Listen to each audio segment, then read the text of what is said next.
Good evening, everybody. My name is Buck Day. I'm the pastor here at Faith, and we want to welcome you to First Wednesdays. First Wednesdays is something we do the first Wednesday of every month. It is around topics that we believe are important for all of us in the community, and tonight's topic is mental health. And so we're glad you joined us, and we hope that you will find this helpful as we are all struggling in lots of ways. And so before we get into that, though, I want to just give you a quick update on some of the things that are happening here at Faith, and then we're going to have a little bit of music as well. One of the things that's happening here at Faith for those who are part of our community is we are transitioning back into our sanctuary from here in the Activity Center. And so that means there's going to be a little bit of disruption in terms of how we are doing our worships on Sunday. We will continue to stream every service between now and Christmas through normal streamings on the website, just like you got on for this streaming. But starting after this Sunday, there will be no in-person worship. So we will meet here this Sunday, but then the next two Sundays there'll be no in-person worship, just streaming only. And that leads us then into our Evening in December. Evening in December is one of our gifts to the community. It is a celebration of song and dance and music all around Christmas. And so that's going to be on the 13th of December at 4 in the afternoon, and that will be a streaming event as well that you can connect through our website going forward. We also have Alpha coming. Alpha is something that answers the big questions of life. And we invite you to consider joining, or perhaps even inviting someone to join with you along that way. And we have a lot of ways to talk about what does it mean to kind of begin to get that word out, whether it's on Facebook, whether it is on Instagram, or whether it's on Twitter. There are also opportunities for you to connect and find out more about Alpha through all of that as well. So we want to make that available to you. Also, we work with some of a ministry that works with men and women who are coming out of the prison system. And one of the things we do is we provide bags for them when they are released. And we are seeking to raise some money to build those bags so that the Life Rebuilders Ministry can hand them to them as they are discharged from incarceration. So if you're interested, there is a way to give to that on our website on the Give Plus button, and we invite you to take advantage of that as it fits you.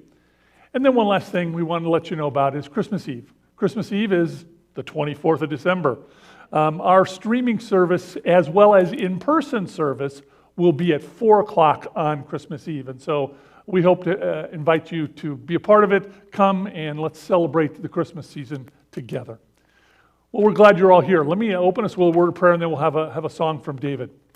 God, thank you for bringing us together to talk about this important topic of mental health. And Lord, we ask that you'd use it for all of us here and for all who are watching to make a difference for you. Be with us this day, we ask in your name. Amen. We're going to have a little music from David.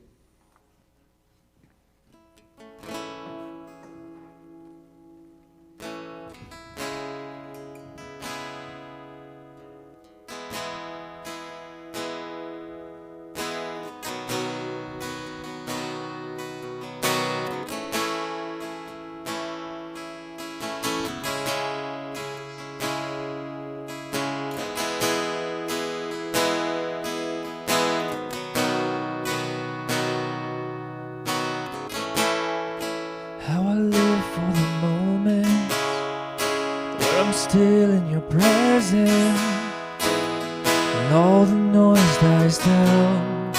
Lord, speak to me now. You have all my attention. I will linger and listen.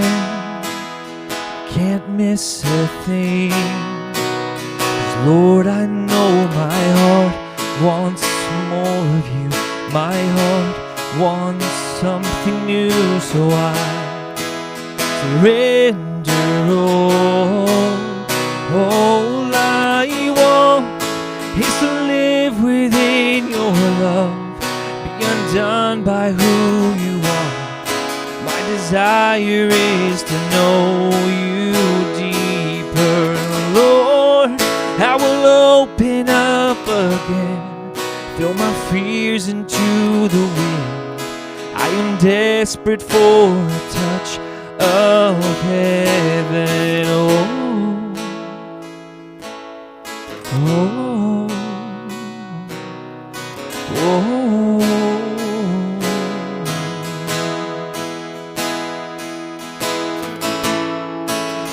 fire in the morning, you're the cool in the evening, the breath in my soul, oh, the life in my bones. There is no hesitation in your love and affection. It's the sweetest of all. Lord, I know my heart wants more of you. My heart wants something new, so I surrender all. All I want is to live within your love, be undone by who you are. My desire is to know you deeper, and Lord, I will open up again, throw my fears into the wind. I am desperate for a touch of heaven. Oh, oh, oh,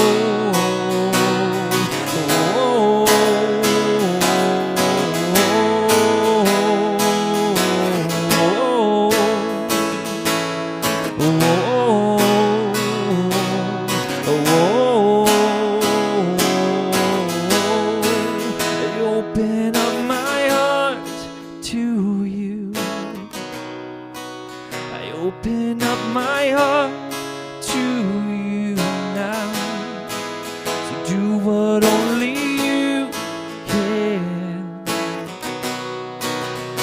Jesus, have your way in me now. I open up my heart to you.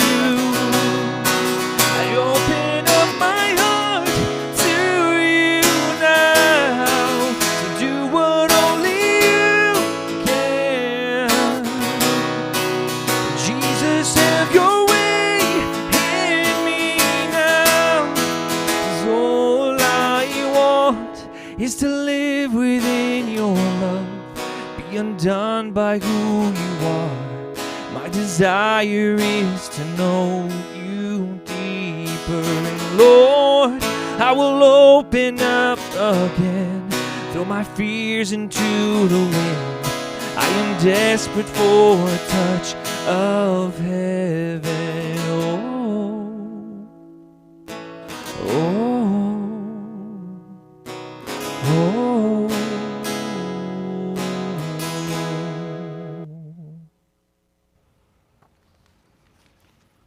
Thank you, David. That was a wonderful way to begin our evening together. I'm Debbie Knutson. I'm the Associate Pastor here at Faith, and we again are really glad to have all of you with us tonight as we dig into the subject of mental health. And we want to approach mental health the same way we approach every other aspect of our health, and that is that we open ourselves up to it and we talk about it. And so we are hoping tonight, as we begin to think about our mental health, we think about it the same way we do all the other parts of our health. And so we're going to try and move the stigmas away from that and have people share stories as well as mechanisms to help us through, especially right now in COVID times. So tonight we have with us our own Steve Zayer, who is our Director of Worship and Fine Arts here. And Steve is going to share with us his story of living with a family member with mental health and how that has impacted him. And then he's going to be followed by Terry Hands. And Terry is a marriage and family therapist. She is joining us tonight to talk about, this whole experience that we're all going through with COVID. And then we have Julie Hull. And Julie is the founder and director of Renewing Hope Resources down in Burnsville. And she's a licensed pastoral counselor as well. So we have a lot of good people to help us deal with this topic with firsthand knowledge and great helps for all of us. So we also want to let you know that if you're live streaming with us, you can go to our website, and on the website you can download a PDF that is called Coping with Stress and Trauma, and it's right under where you came into this live stream. So you can find that. For those of you who are here, there's copies in the back, and Julie will be referring to that during her presentation. We would like them to go ahead and present, and then after all three of them have spoken, we're going to open it up for questions. For those of you who are live streaming, you can send questions anytime. For those of you who are here with us, if you'd write them down, and then when we get to that point, there's a mic here in the front, and so feel free to ask questions to our panel. Thank you all. Thank you, Debbie. Most of you in our church already know part of my story, but I thought I would just start from the top for those that may be listening and have never heard it. I married a beautiful, tall, I'm a short man, tall model and actress by the name of Susie. Susie, I called her.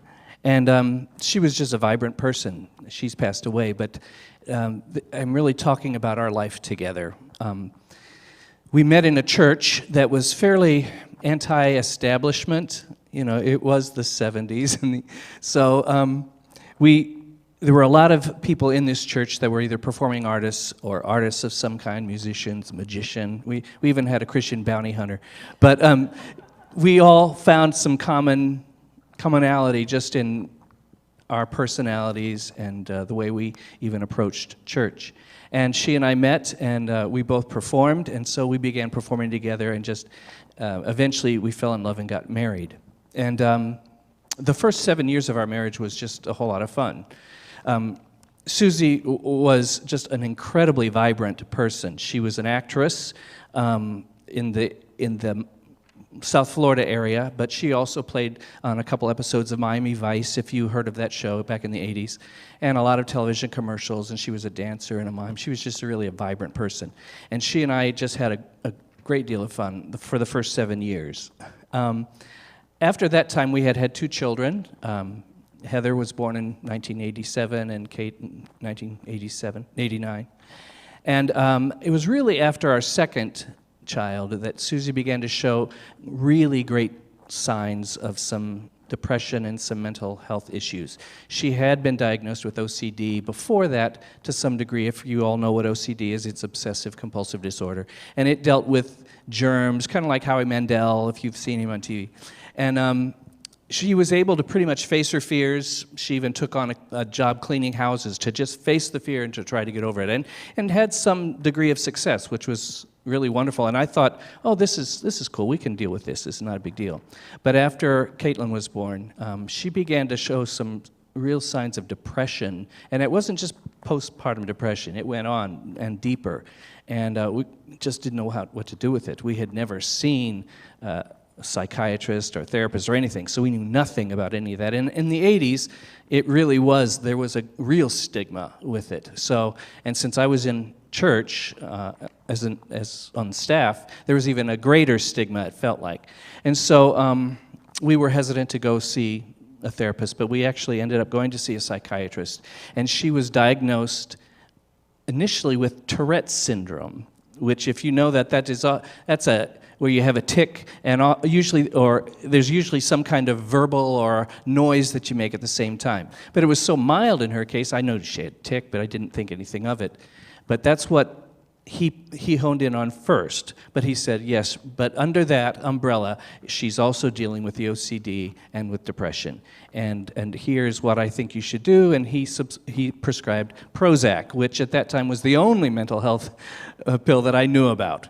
And so she went on that and really seemed to have some success immediately. I say immediately, it takes about 3 weeks.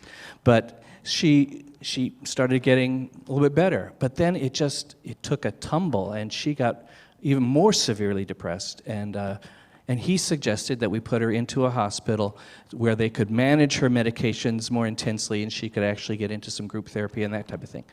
Well, that was totally new to us, because all we knew about psychiatric hospitals was from One Flew Over the Cuckoo's Nest or something like that, where just people were crazy or acted like they were just really, really off the wall. But she went there, and it was a very traumatic thing, just even getting her in there, because of the strip search involved and just so many things. It was a traumatic experience for her and for me. And she was there for 2 weeks, and was even a little hesitant to come home after 2 weeks, because she was out of her routine and had no responsibility. To take it on again, it just brought on more stress for her. But things just continued to get worse and worse and worse. And we ended up seeing so many psychiatrists and so many therapists that it would fill 2 or 3 pages. And the medications that she went through would multiple pages, because you have to find the right cocktail of medications to work, because she ended up being diagnosed with multiple personality disorder, borderline personality disorder, bipolar disorder, OCD, depression, Tourette's, and schizoaffective disorder, which came latest. But that's when you start to hear voices. And she was hearing those voices. Now, as Christians, we believe that we can hear from God. And in my life, I have heard him. Rarely has it been a voice, but on occasion, I feel like God will say one word and say, yeah, I really think God just spoke to me. But she felt like that a lot. In fact, at one time, she felt like God was telling her how to bake a cake, but not follow a recipe. Now, she was not a good cook or a good baker. And so when she made this cake, I came home, and she said, you got to taste this cake. I really feel like God showed me how to make this cake. And I said, okay, I'll try it. And I did, and it was really, really bad. And she said, it's bad, isn't it? And I said, well, it's not all that. She said, I just can't hear from God. I don't know. God hates me. And she just went into this whole thing about how God hated her and she never could hear from him. That's what it was like for us for about 28 years. It went on for a very long time. We had people in the church. Being on staff, you tend to be in a bit of a glass house. And so people saw everything that was going on. And I'm a pretty transparent person anyway. But we needed the support of the church. So the first church I was at just was so incredibly supportive with everything. They were there to help me with my kids. They were helping her and counseling her, sending meals. And I needed all of that because I was trying to be a worship leader and a father to 2 kids and a father almost to a 3rd child who was mentally ill, and to be a husband, and all of those things, and take care of the house. And I really had to do it all. And that was not easy to do, and so I really needed help. And some of the I've been at 4 churches in my career. I've been doing this for about 35 years. And in that time, I would say 2 of those churches were very, very supportive. 2 had isolated groups of people that were supportive, but the church as a whole thought she was crazy and kind of stayed away from her. And that was really hurtful to both of us because we both sensed it. But I understood it. It's not like I'm angry about it, because people, when they know that somebody is mentally ill, they don't know what to do. So they kind of just stay away. They don't want to make it bad, worse, and say the wrong thing. But they also are a little frightened at it. They just don't know what to make of it. So there were a lot of people that just stayed away from her. They would come to me, but they would stay away from her and treat her a little bit like the plague. But I can say that for me, it got very lonely because I really didn't have a mate in those years. There would be times when she was really doing well, and it would be almost like a wife. But through the majority of our marriage, it was very one-sided, and I was a caregiver. And it was only because of my relationship with the Lord that I was really able to sustain doing that for that long a period, and because of the support of the churches. But I can tell you that the Lord became very, very close to me. I would go into the sanctuary and play the piano and sing psalms and just cry out to God, out in pain. And he would meet me right there, and I would really sense his presence there, comforting me. It was not an easy time, but I grew so much during that time. And I can say that I heard God speak to me so many times.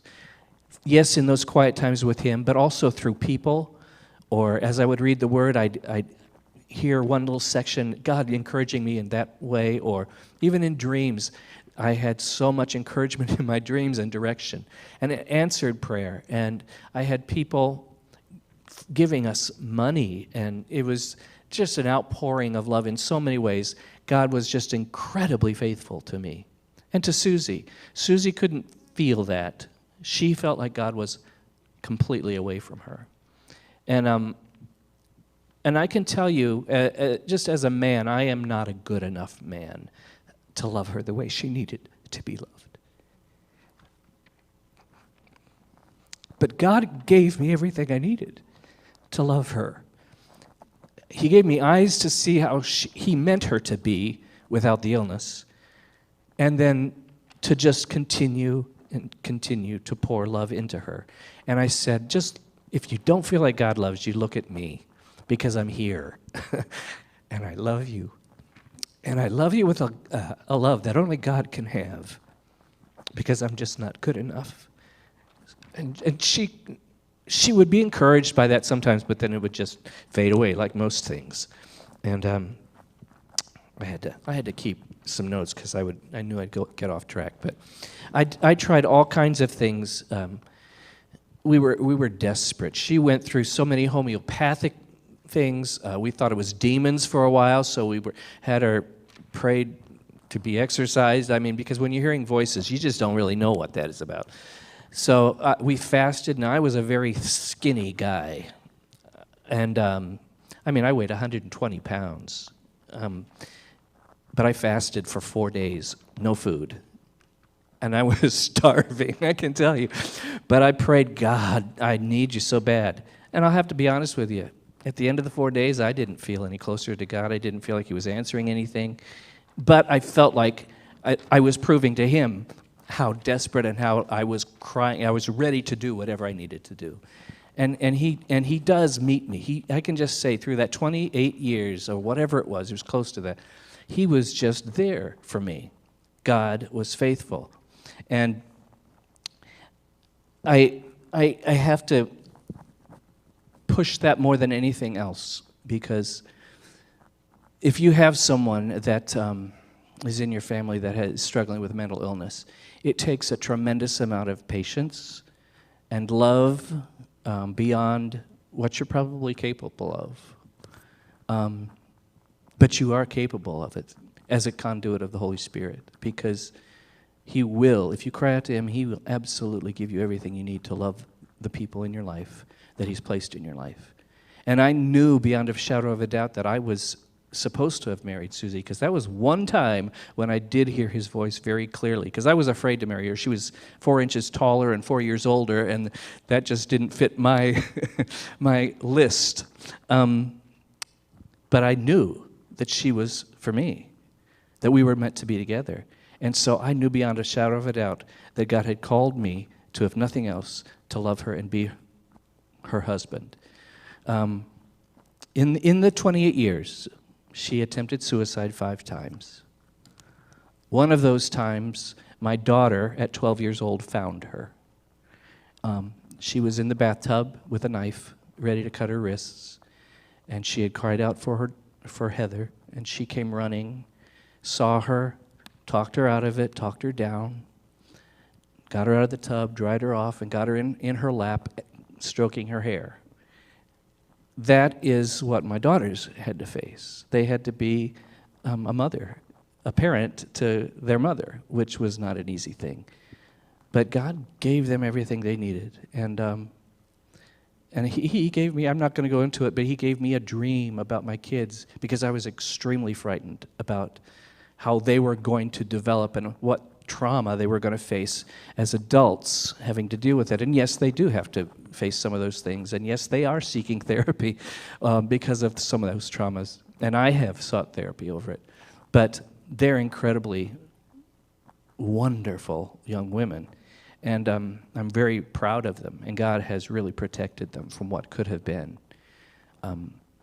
I really think that there's power in our stories, and that's the reason why I want to tell mine. Because knowing other people have been through things gives other people comfort. In my sharing just over the years, I've had, as soon as I share, people come up to me and say, "Oh, I'm so glad you said that because I've got somebody in my family," or "I'm struggling with this." And it really takes away the stigma. It takes it away and says, it's okay. You know, we all are dealing with different things. Now, her case was pretty traumatic, and it was pretty extensive, because in trying to deal with one of the issues, the medication would be a bad side effect for the other issue. And so it was just it was a constant battle trying to find the right medications. And towards the end of her life, she almost became a zombie, because I think she just gave up on life. And her person, all the vibrancy, all that was gone. And I really think it was God's grace for her to get pneumonia and to go to be with him. She would not have done well with COVID, I can tell you that for sure. But I just really wanted to share my story to help maybe ease up some of the tension other people may be facing, or the stigma. And I really feel like God led me to tell my story, to be open about it. So much so that I really felt like he led me to write a book that'll be coming out in January or February. And will be available on Amazon and all over. It's beyond my ability. I'm not a writer, so I'm just telling my story, and the publishers are helping me deal with it. But I really am praying that God's faithfulness will be spoken out clearly through the 35 years that we were married. So I wanted to hand this over to Terry now. Terry knew Susie. She was a friend of hers, but also she's a licensed family counselor, and she has some expertise in the area, and I thought she could take over. It's on. Oh, okay. Well, thank you guys for coming. It's not an easy subject. And what I wanted to say first is that I knew Susie and Steve for 20 years. We met 20 years ago. Almost. No, 20, oh, really? Okay, well, 19 and a half, we'll say. I've been here 18. Oh, okay, so it has been 18. But Susie was an entirely different person at the beginning than at the end. And I love Susie. I love Steve, but I could see the decline. And as a therapist, I worked in a psychiatric hospital for I don't know how many years. I saw almost every diagnosis there could be. I worked on the locked unit, the adult unit, the teenage unit, the Christian unit, every single one, eating disorders. And I saw the decline. And sometimes medication can make it worsen too. But so I knew what he was dealing with. Plus, we're friends, so I knew what he was dealing with too. And I will just say this, and he won't say this. I have never met a husband who kept their covenant more than Steve. He tried to love her as Jesus did every single day. He started fresh every day, and you did a wonderful job. Well done, well done. But it wasn't easy because there was times where the bipolar part, you can go up and down, and part of it is rage and anger. And people just think it's the personality. They're getting triggered, they're getting angry, they've got a temper. But sometimes it can be bipolar. But sometimes it can be trauma that's getting triggered. Sometimes you just don't know what is going on. So I guess the first thing I want to say is that I don't even like the term mental illness, because every single one of us knows somebody who's got something, whether it's anxiety, whether it's depression. I've had depression. I had depression at one point. Everybody knows somebody. They use the term mental health now, but that doesn't even really explain it, because sometimes there are seasons where we will have depression, and there are seasons where we'll have anxiety. COVID is one of those seasons. As you know, starting in March, the world changed. The world stopped for us in the United States, and we had so many things that happened. And I only have 5 minutes, so I'm going to have to talk fast now. Well, okay, I'll talk slower. But so what I wanted to do, I wanted to start out with some of the things that have changed that you realized have changed since March. And this is audience participation. I thought it would be much more fun than talking about all the negative things. So I went to Abdullah and I got some chocolates for anybody who gives an answer. So here's the question. And this is for you teenagers too. I really, really want you guys to answer. What is different before COVID and after COVID? What do you notice about life? Who has an answer? Right over there. School, in what way is school different for you? Online, and how is that different? It's harder to learn online.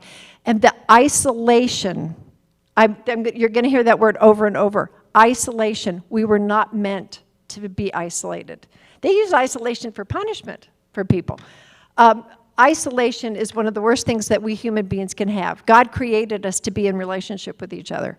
Okay, what's another one? Oh, here's another.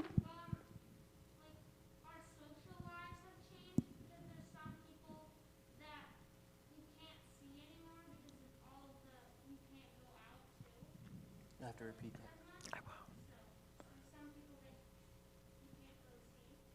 Okay, social life his social life has changed. You can't go out and see some of those people anymore.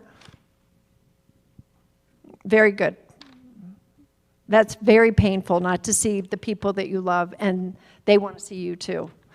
And that can happen with our elderly. Our elderly are in the senior living homes. They get 3 meals brought to them a day, but that's all sometimes, and that's happened since March. That's just one of the groups. Who else?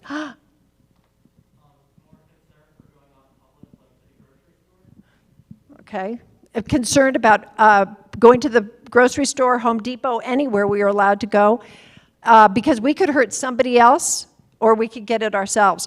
The fear that we've had. If you go on the news and you see on the corner of the news how many people have had the cases or how many people have died, it's just like constant fear all the time. That's what's been happening too. Any others? There's milk chocolate. Okay, we'll do that. All right, so you can see, imagine being a mother and father and having to homeschool kids that you never expected to homeschool. And you've got all different ages. And you only have one computer. Or you're a single parent and you cannot watch your kids because you've got to work 3 jobs. So there's just so many different things that have been happening. Look at all the occupations. The healthcare workers, our police, all the different things that have changed since March. We've had riots, we've had an election that was pretty dicey. We've had a trial that will be coming. We've had so many different things that we've had to deal with just here in Minnesota, too. So those are some of the things, but I wanted to say this, too. The reason that I asked you to do all that is because I wanted you to see that not just as a nation, but the world stopped, and they all had to stop. And we have been through something so traumatic and something that has been a grief and a trauma.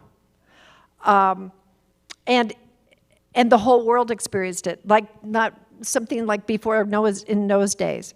The reality is that as a country and as a world, we have experienced collectively all this grief, all this trauma, and all this suffering. I was going to tell you some CDC stuff, but just so you know, the younger that you are, the more anxious and the more depressed. They showed some studies. The older that you are, the less anxious and depressed, which I was surprised. So Julie is going to tell you more about specific exercise we're going to do, but I wanted to tell you this. I wanted to tell you what we Christians need to remember. At any given moment, we have 2 choices. We can believe in Satan, what he's trying to do, destroy a family, destroy a nation, destroy a world, or remember what God's trying to do. He wants to bring us together. I don't want to minimize the pain that we have gone through. And the suffering that we've gone through. Many of us know people who have died. I was in a room with somebody for 3 days before she dies of COVID, and it is real. But having said that, it's also real that God is still sovereignly reigning on his throne. He created all this universe and us. Not for 1 minute is he surprised that Satan threw in a pandemic, riots, or a very heated election this year. He keeps Satan on a very short leash. God only does and allows things that will draw us closer to him and for our eventual good and for his glory. We Christians are not tourists here or exiles or refugees, but ambassadors from a kingdom. And we don't have the good news, we have the greatest news. This is our time. Christ Mess is our time. This is where most of the world stops to remember that God sent himself as a human being to save us so that we could have earthly and an eternal loving relationship with him. He made us for a relationship with him and each other. And the key to suffering, and I want to say this again, the key to suffering and trauma and life is being attached and connected to each other. For realtors, they call it location, location, location. For human beings, it's attachment and closeness and loving and trusting each other. And it starts with us being safe. It starts with us being as safe people. So this holy day season, holiday season, let's remember that we have a choice to attach, to care, to love for each other. And Jesus was asked, what is your greatest commandment? And he said to them, you shall love the Lord your God with all your heart and with all your soul and with all your mind. This is the greatest and first commandment. And a second is like it, you shall love your neighbor as yourself. So that is the key to mental health or mental illness, which is we need to be honest, we need to be transparent, and we need to stay in relationship with each other and love each other unconditionally, no matter what. And that's what God does with us. That's what Steve did with Susie, and that's what we are to do with each other. So that's all I had to say.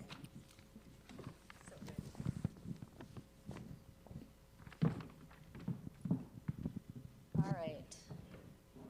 Okay, I might stand, you guys. I'm feeling like I'm going to fall off Talking to the microphone. Oh. Hello? No, they won't hear you on I'm going to stand if it's okay with you guys. First of all, I really want to commend the pastors in the faith community at Faith Church. You guys are making it real. You are speaking it from the platform. And I was talking to Debbie earlier, and you know, when we become real with one another, we become safe.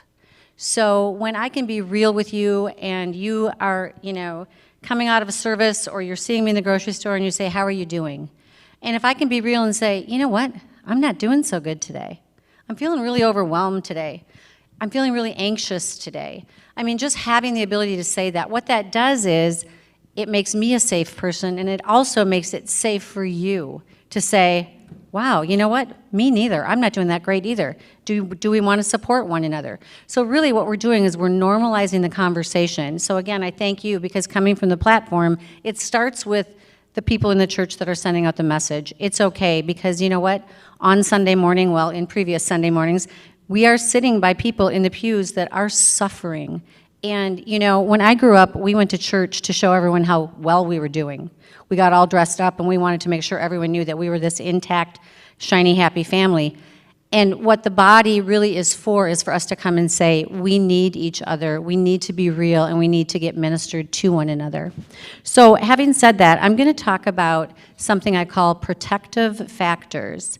And protective factors are things we all have that equip us to deal with obstacles and challenges. Now, some of us may have more protective factors than others, and there are some protective factors we simply can't change. Genetics, the family we were born into, the neighborhood we grew up in. Those are things we cannot change. However, there are plenty of things we can change, and these are things such as who we choose to have in our lives, who we choose to have a relationship with. how we cope with problems. Do we want to learn coping skills? Do we want to respond differently? Do we want to maybe not be really afraid of a big emotion and be able to sit next to someone that's having a big emotion and be a container for that person and say, I don't know what you're feeling, I don't know what you're going through, but I see you, I hear you, I am here for you. That is what I believe we are called to do in Scripture when it says bear one another's burdens. So we can, again, decide how we're going to cope, how we're going to choose the people in our life, and how we're going to spend each day. So, which leads us to focusing on the things we can control. So I work with a lot of clients that are going through a lot of trauma, and I do a little exercise. It's super simple. It's hard to do, but it's super simple to say. We can focus on the what is, or we can focus on the what if. And if we're going to be focusing on the what if, we are going to have a scenario play out like this. What if I get COVID? What if I go in the hospital? What if I'm in the hospital and I lose my job? What if because I lose my job, I lose my house? What if because I lose my house, I become homeless and then I lose my family? All of these are real things that are really playing out globally. And we can go in that spiral, or we can choose to say, here's what is. Right now, I got up today, my family's healthy, I'm healthy, I get to go to work, I get to come here tonight and speak to you guys. So those are the things that are right before me that I can control.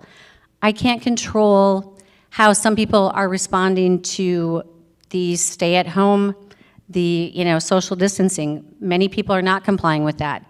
I can't control that. What I can control, I can put safety protocols in place in my business and in my home. I can wear a mask. I can socially distance. So those are the things I can control. And the other thing I want to say about that is, whatever we focus on, we give power to.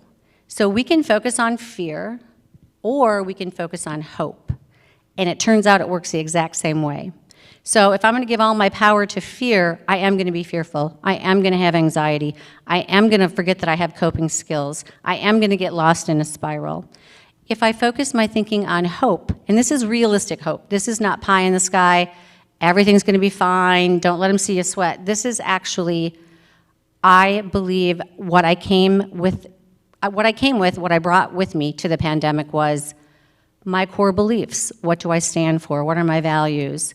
I can still espouse those values. I can still hold on to those things. I can still worship. It doesn't look like worship like it used to, but I can still, take care of my children, and I can still do the e-learning, and I still can work from home. It's hard, but I know I can do it, and I can focus on what I can get done. So again, if we review the protective factors, check how you're doing. So when I read these off, kind of check in with yourself and be curious with yourself. And if it sounds like, that kind of comes up for me, or you know what, that does sound like something that resonates with me, kind of keep track of that. So there are 6 of them. I'm going to list them for you, and then I'm going to talk just a little bit about each one. Okay, so social support, coping skills, spiritual support, physical health, sense of purpose, and healthy thinking. Okay, so social support, that's such a big one, and a couple of people already said that.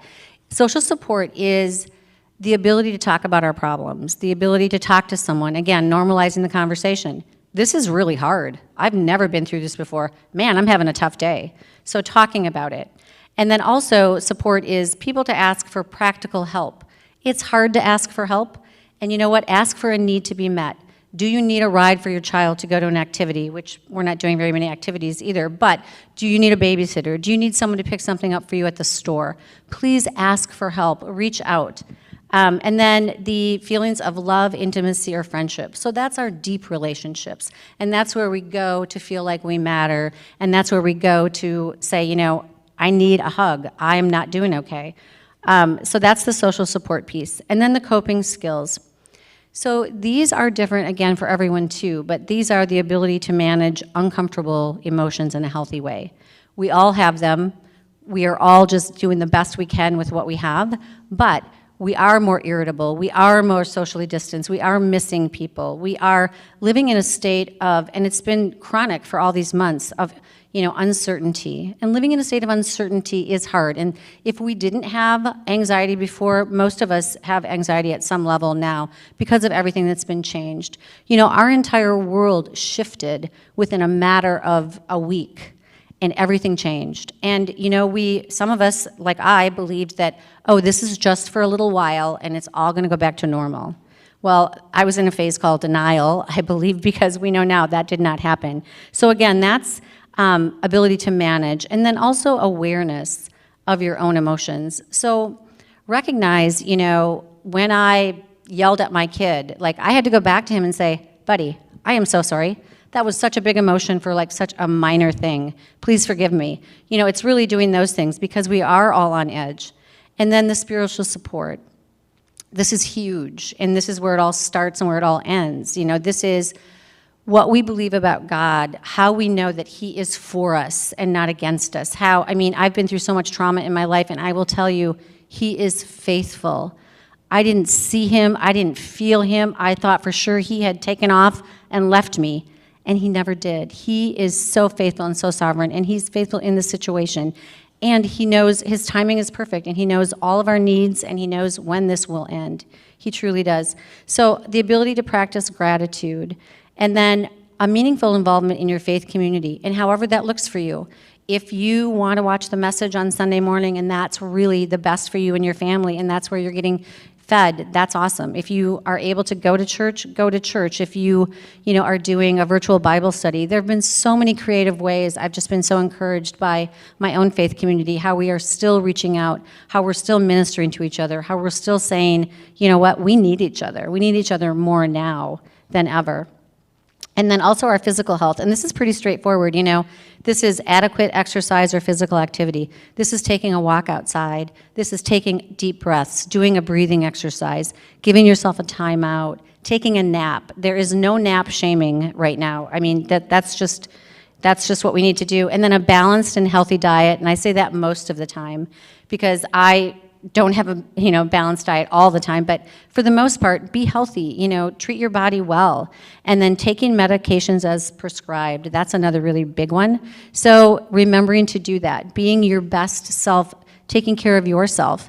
And I also say too that, self-care is not selfish. So it goes back to the old airline, the flight attendant message, put your oxygen mask on first before assisting others. So I think as parents and as, teenagers and kids, and all of us have got so much going on, we need to take care of ourselves so we can be there for the people that we love and the people that love us.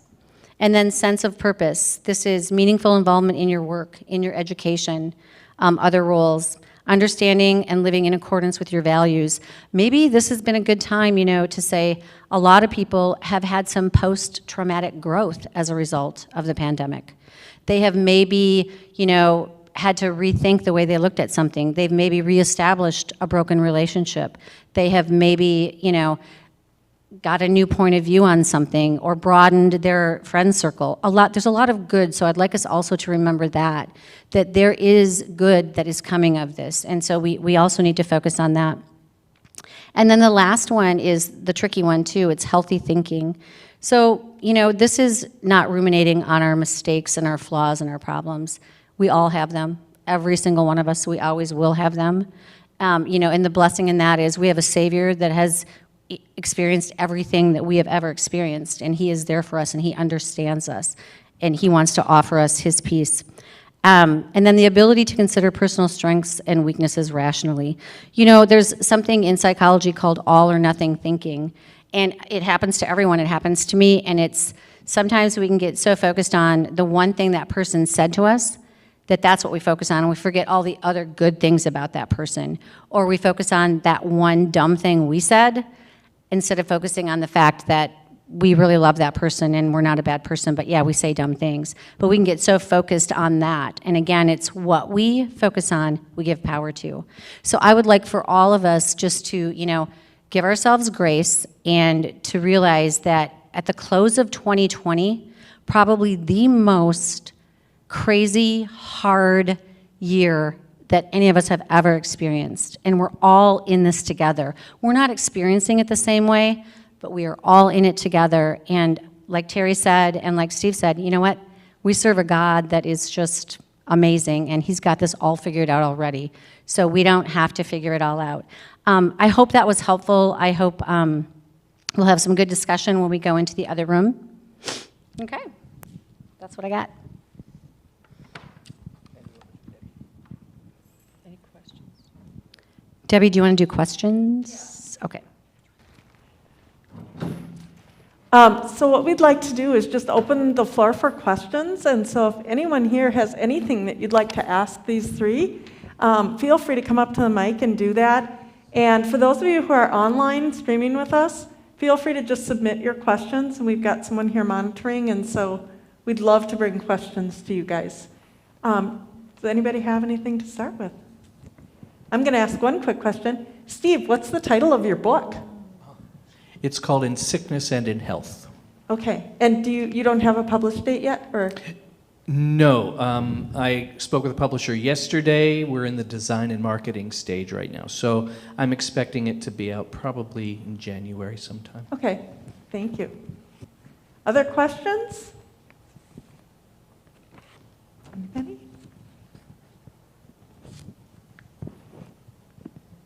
Well, I think, there's one. Tom, go ahead.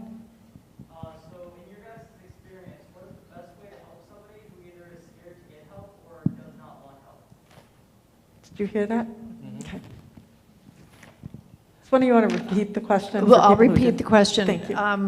What do you do to help somebody get the help they need? How do you do it? If they don't want it? Well, it's very difficult. It's very difficult. But the best thing you can do is stay in relationship with them and try to love them. And if you can stay in relationship and they know you love them, they are more likely to hear. And there may be that window of time where they're wanting some help. And that's the time you rush in to help them get it. But yes, it's very difficult. And a lot of times they don't want the help, especially if they've been in a psychiatric hospital before, or they don't even want to go to a therapist because it's so shameful, or they don't want to talk about this stuff. So I would say always going to them and saying things like, I love you. I see the pain that you're in. I feel sad for you.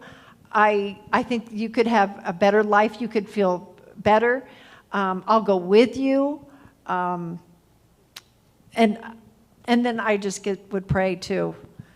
That's what I would say. I would say one other thing, and that is when you talk to them, be open about your own personal feelings.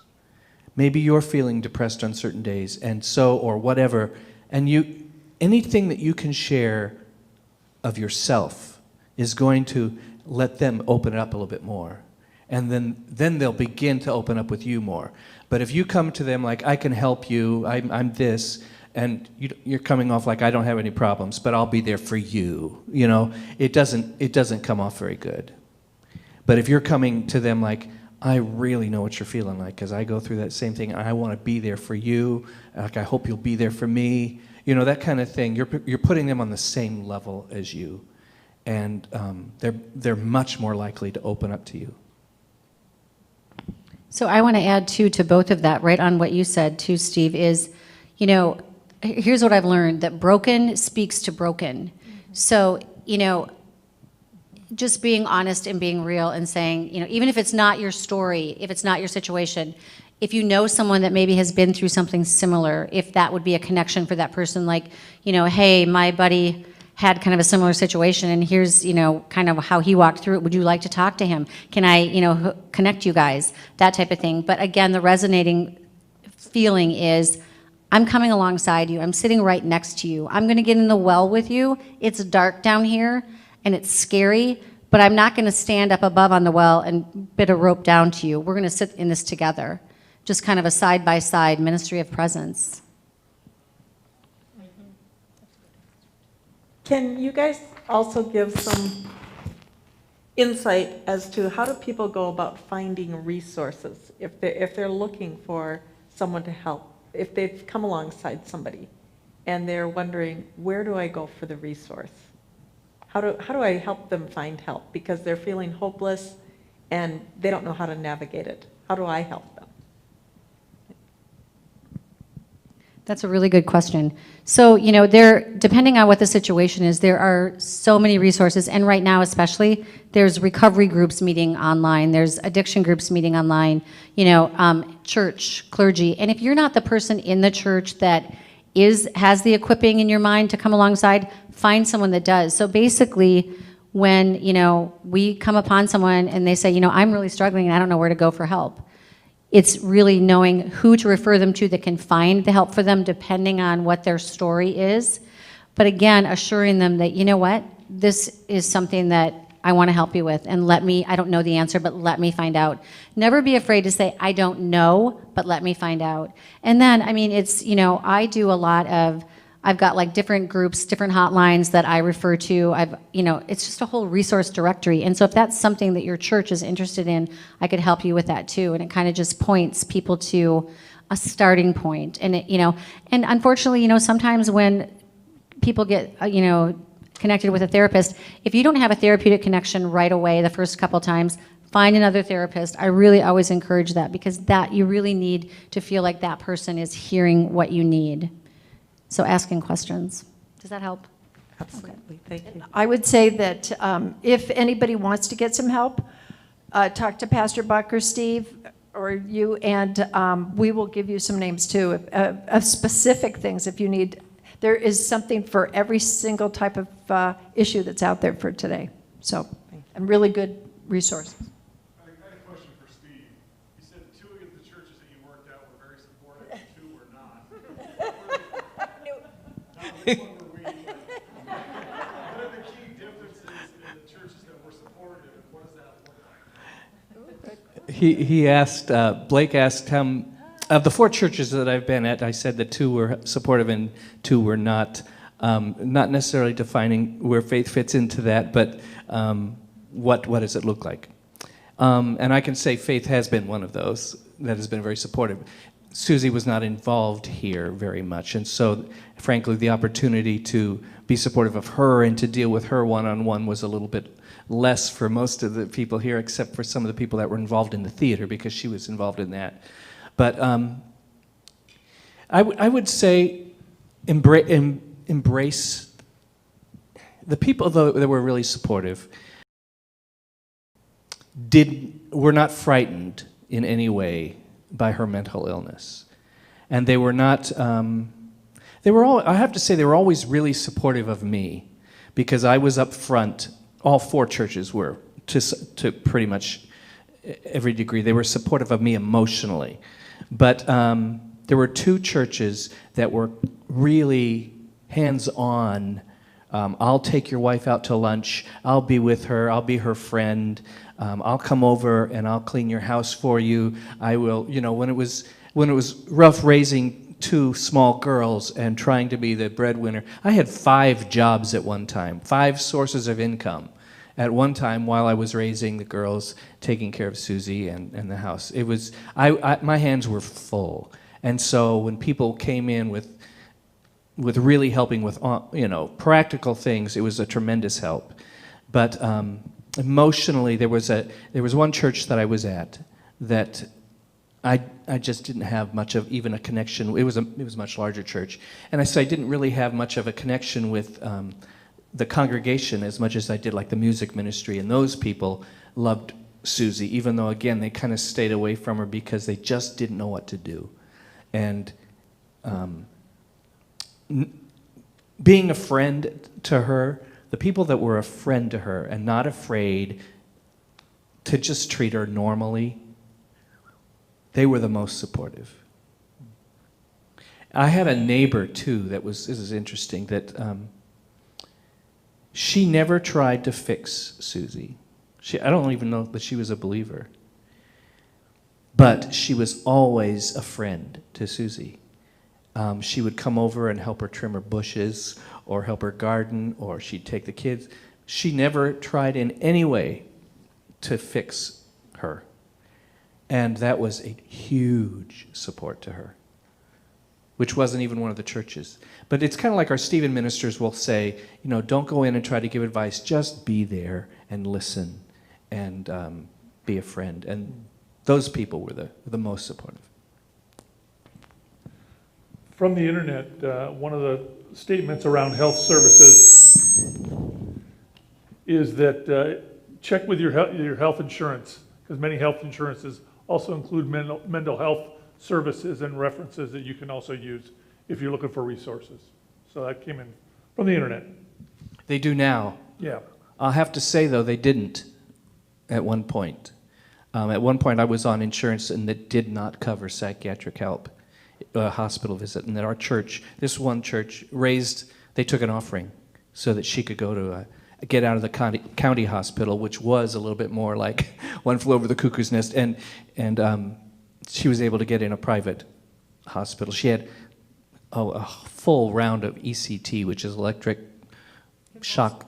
Yeah, it's shock treatment, and so it was a pretty rough time for us. But they took an offering, which was incredible help to me.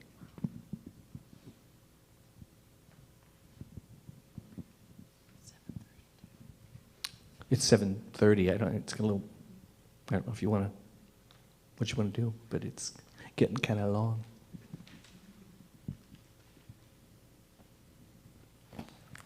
Okay, I think we will go ahead and wrap it up. And can we just thank all of these people for being here today?